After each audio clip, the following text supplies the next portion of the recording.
जिल्हा नियोजन समिती अमरावतीच्या बैठकीत सहभाग घेत लोकसभा मतदारसंघातील विविध समस्या व महत्त्वाच्या प्रश्नांवर पालकमंत्री यांच्यासमोर खासदार बळवंत वानखडे यांनी प्रकाश टाकला। या बैठकीत प्रामुख्याने मेळघाटातील 22 गावांमध्ये अद्याप पारंपरिक पद्धतीने वीज पुरवठा न झाल्याचा मुद्दा मांडण्यात आला। तसेच या गावांमध्ये पूर्वी कार्यरत असलेले सोलर दिवा प्रणाली पुनर्स्थापित करण्याची मागणी करण्यात आली। मेळघाटातील आदिवासी बांधवांवर वन विभागामार्फत लादण्यात येणाऱ्या विविध निर्बंधाबाबत चिंता व्यक्त करण्यात आली। याशिवाय मुख्यमंत्री बळीराजा पांदन रस्त्याचे नियोजन, ग्रामीण भागातील रस्त्याची झालेली दुरावस्था, लासूर येथील आनंदेश्वर मंदिराच्या विकास आराखड्यातील प्रलंबित कामे, अमरावती शहरातील कोलमडलेली वाहतूक व्यवस्था यावरही चर्चा करण्यात आली। विशेषतः राजकमल चौकातील जुना रेल्वे उड्डाणपूल नव्या रेल्वे उड्डाणपुलाच्या बांधकामाचे नियोजन करण्याची मागणी यावेळी करण्यात आली। या बैठकीत जिल्ह्यातील विविध लोकप्रतिनिधी तसेच संबंधित विभागाचे अधिकारी व कर्मचारी उपस्थित होते।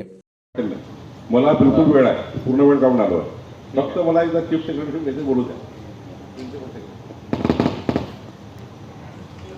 किती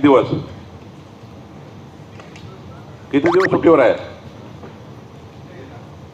त्यांना डीपीसी त्यांना आज नाही आलं, जॉईन नव्हता।